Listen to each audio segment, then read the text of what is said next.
E aí, aqui é o Node, e imagine só, você acaba de fazer uma cirurgia no hospital e poucos dias depois uma criatura monstruosa começa a crescer dentro da sua barriga. Galera, continuamos nossa jornada de horror explorando os contos do mestre Junji Ito. Iniciaremos nossa aventura tenebrosa com o conto de Tomie, episódios 1 e 2. Essa história começa com todos os alunos reunidos em uma sala de aula. Eles estão de luto pela morte da colega de classe Tomie. O professor Takagi informa que o responsável pelo crime ainda não foi encontrado e pede que as demais alunas tentem não voltar sozinhas para casa. Segundos depois, a porta da sala se abre e Tomie aparece. A garota pede desculpas pelo atraso e todos os seus colegas ficam chocados ao vê-la, como se aquele fosse um fantasma da garota. Depois da aula, ela vai até a sala do professor Takagi, que a pergunta se aquilo é algum tipo de piada. Ele questiona se a garota é irmã gêmea de Tomie, mas ela afirma ser filha única. Em seguida, a garota o abraça e pergunta se eles ficarão juntos depois que ela terminar a escola. O homem ordena que ela o solte, mas Tomie o agarra ainda mais forte. Enquanto isso, os alunos estão reunidos na sala de aula, teorizando se aquela era realmente sua colega de classe que havia morrido. Outro professor aparece e informa que Takagi havia sido internado. O homem surtou de repente e começou a chamar pelo nome de Tomie. Um dos alunos comenta que o corpo da garota havia sido encontrado todo retalhado. Nesse instante, ela aparece novamente na sala de aula e reclama pela demora do professor Takagi. Após a aula, a garota vai falar com sua amiga Reiko, mas ela a ignora completamente. Tomie pergunta se sua amiga sabe o motivo de Yamamoto a estar evitando. Ela ainda diz que apesar de ter traído o garoto com o professor Takagi, isso não era motivo suficiente para ele agir daquela forma. Enquanto caminham de volta para casa, as meninas chegam a uma ponte e Reiko tem uma lembrança que a deixa aterrorizada. Foi naquele lugar que ela havia descartado um pacote misterioso que estava sujo de sangue. A garota foge desesperada e no caminho é encontrada por Yamamoto. O garoto diz que eles precisam se entregar à polícia. É agora que os flashbacks começam, galera. Alguns dias antes, durante o intervalo da escola, Tomie se aproxima do professor Takagi e diz que acredita estar grávida. De longe, Yamamoto ouvia toda a conversa e fica possesso de raiva. A garota confessa que realmente dormiu com o professor Takagi. Enquanto ia embora, o rapaz segura seu braço. Tomie pisa na beirada do barranco e acaba caindo. Com a queda, todos acreditam que a garota esteja morta e Yamamoto diz que irá chamar uma ambulância, mas Takagi o informa de que se ele fizesse isso, precisaria explicar como ocorreu o incidente e ele acabaria sendo culpado de tê-la empurrado lá de cima. Todos os alunos aconselham o garoto a não se entregar, pois não valia a pena estragar sua vida por causa de Tomie. Outros ainda disseram que a garota fez por merecer e gente como ela deveria morrer mesmo. Pessoal, pelo visto Tomie não era nada querida por seus colegas de classe. O professor então convoca que os meninos se juntem para picotá-la completamente. Enquanto seu corpo estava sendo retalhado, a garota acorda e começa a gritar desesperadamente, mas Yamamoto tampa sua boca e Takagi dá um golpe final. Após a dissecação, o professor pede que os alunos se lavem no rio e os parabeniza pelo trabalho, pelo amor, mas que psicopata é esse? Um tempo depois, toda a turma é reunida novamente e o professor informa que o corpo da garota havia sido cortado em 42 pedaços, um para cada aluno. O plano era que os jovens descartassem o seu pedaço em um lugar que eles tivessem certeza de que jamais seria encontrado. Reiko havia jogado o corpo de sua amiga em um rio e agora ela e Yamamoto estavam arrependidos do que fizeram. Alguns alunos ficaram sabendo de que seus colegas estavam indo até a polícia se entregar e foram atrás deles para tentar impedi-los. Eles acabam sendo cercados enquanto tentam escapar e um dos alunos parte para cima de Yamamoto com uma faca. O garoto não permitiria que seu futuro fosse destruído por aquele crime. Mas antes que ele pudesse fazer qualquer coisa, Tomie aparece com sangue escorrendo em seus olhos e pergunta o que eles estão fazendo. Pessoal, será que Tomie conseguirá sua vingança contra os que causaram sua morte? Partiremos então para o segundo episódio dessa história. Yuki recebe uma visita de Tadashi, seu namorado, enquanto estava internada no hospital. A garota sofre uma doença grave e precisa encontrar um doador compatível para que ela possa fazer um transplante de rim.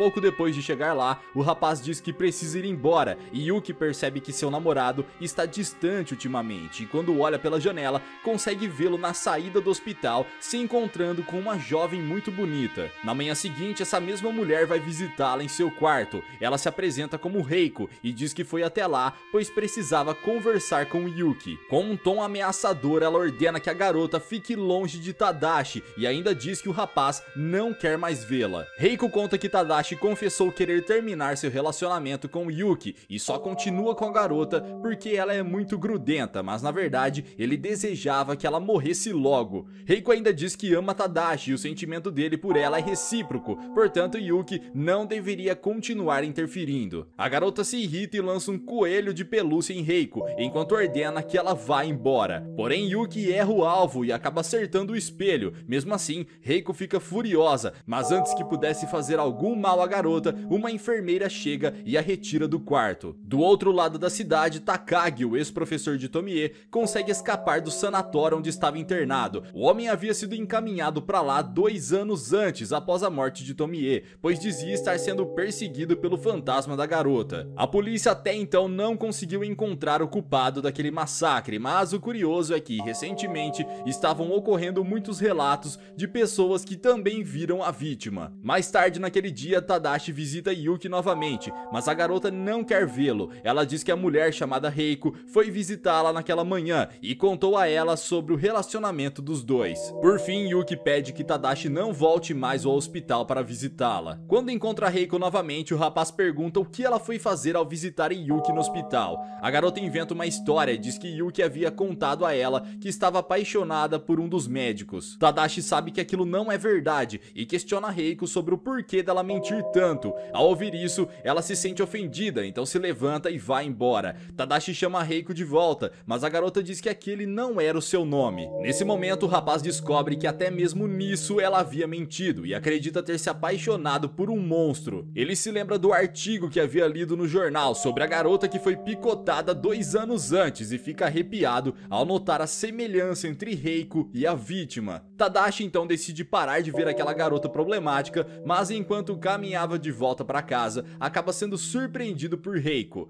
Ela surge do nada e pede desculpa pelo que havia acontecido mais cedo. Reiko ainda diz que ama Tadashi e corre para abraçá-lo. Ele a abraça de volta, mas segundos depois algo inesperado acontece. O rapaz começa a perfurá-la completamente. Pela sua expressão facial, ele parecia estar possuído por algum espírito maligno. A polícia consegue pegá-lo e quando é interrogado sobre o motivo do crime, ele diz que apenas queria que a garota morresse. Ao olhar para Reiko, algo fazia querer perfurá-la e ele nunca havia sentido isso por outra pessoa. No necrotério, um homem aparece alegando ser o pai da vítima. O médico permite que ele entre e logo descobrimos que esse homem é ninguém menos do que o professor Takagi. O doutor pergunta se poderia usar o rim da garota para salvar a vida de uma paciente e Takagi concorda. Alguns dias depois, Yuki acorda em uma cirurgia. A garota havia encontrado uma doadora compatível para fazer o transplante de órgão. Ela pergunta à enfermeira quem foi a pessoa que fez a doação, mas a mulher diz que esse tipo de informação é confidencial.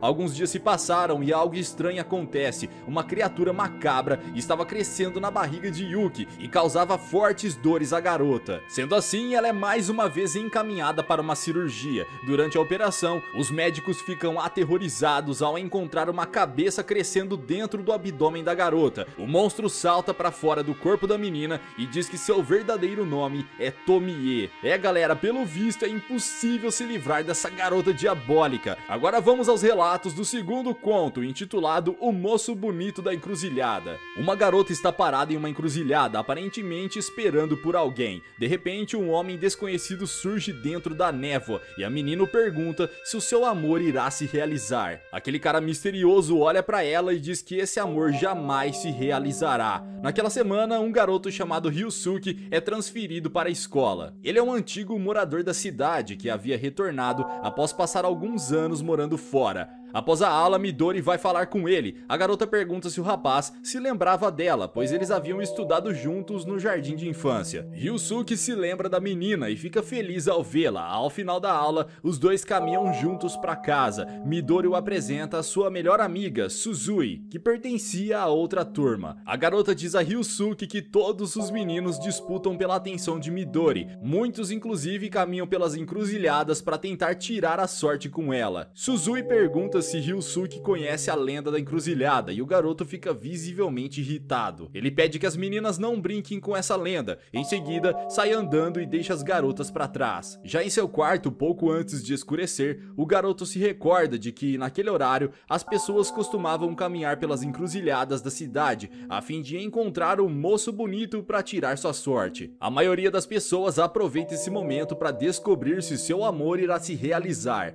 No dia seguinte, Ryusuke escuta uma conversa de duas garotas de sua classe. Elas falavam sobre uma menina do primeiro ano que foi encontrada morta no meio de uma rodovia. Ela havia cortado o próprio pescoço com um estilete. Elas ainda comentam sobre um caso parecido que aconteceu 8 anos antes. Uma mulher foi tirar sua sorte na encruzilhada e acabou tirando a própria vida. Ao ouvir isso, o garoto se levanta e sai da sala. No pátio da escola, Ryusuke se recorda do que aconteceu quando ele ainda era criança. O garoto corria pelas ruas quando foi parado por uma mulher que queria tirar a sua sorte. Ela disse que estava grávida de um homem que era casado e tinha filho. Ela estava apaixonada por esse homem, mas quando contou sobre a gravidez, ele começou a ser frio com ela. Ainda assim, a mulher o amava e queria saber se seu amor iria se realizar. O garoto, sem entender nada, disse que isso nunca iria acontecer e continuou correndo. Mas no dia seguinte, ele voltou ao mesmo local para saber o que havia acontecido com a mulher. Chegando lá, Ryusuke a encontrou morta. Mesmo depois de 8 anos, o garoto se culpava pela morte dela. Enquanto se remói pelo que aconteceu, Midori aparece e pergunta o que está incomodando o rapaz. Ele afirma que está tudo bem e a garota pergunta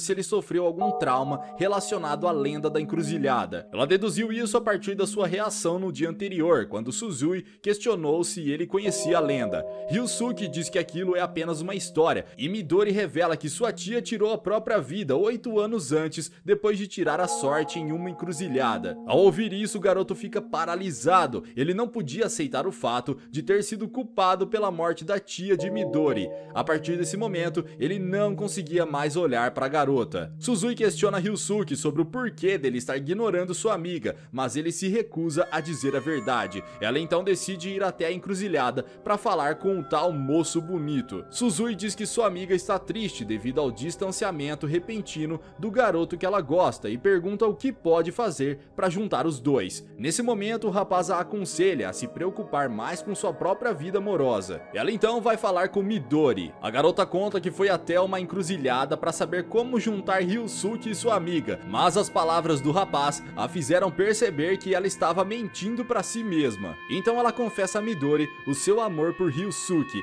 Ela afirma que é apaixonada por ele desde o dia em que o garoto foi transferido. Em seguida, ela vai se declarar para ele. Apesar de todas as tentativas do rapaz de dispensá-la, Suzui continuava a persegui-lo. Até que um dia ele decidiu ser franco com ela. O garoto confessa estar apaixonado por Midori e afirma não querer nada com Suzui. A essa altura, a garota já estava com uma aparência assustadora, como se sua alma estivesse sendo sugada. Ela diz ter seguido o conselho do moço bonito da encruzilhada, mas ainda assim o seu amor não se realizaria. Com o passar dos dias, cada vez mais garotas eram encontradas mortas, mesmo depois de Ryusuke deixar claro que não queria nada com Suzui. A menina continuava a persegui-lo por todos os lugares com um olhar tenebroso. Um dia, enquanto voltava para casa, o garoto percebe que estava sendo seguido. Ele pede desculpas a Suzui pela forma com que havia falado com ela, mas afirma novamente estar apaixonado por Midori e por isso não poderia sair com outra pessoa. Ryusuke decide revelar a verdade sobre o porquê de estar evitando Midori. Ele começa a contar a história do que aconteceu há 8 anos, mas enquanto isso Suzui pega um estilete e rasga sua garganta. Depois desse episódio de horror, o garoto decide fazer algo com relação ao moço bonito da encruzilhada. Ryusuke então começa a se passar pelo rapaz, mas faz exatamente o contrário dele.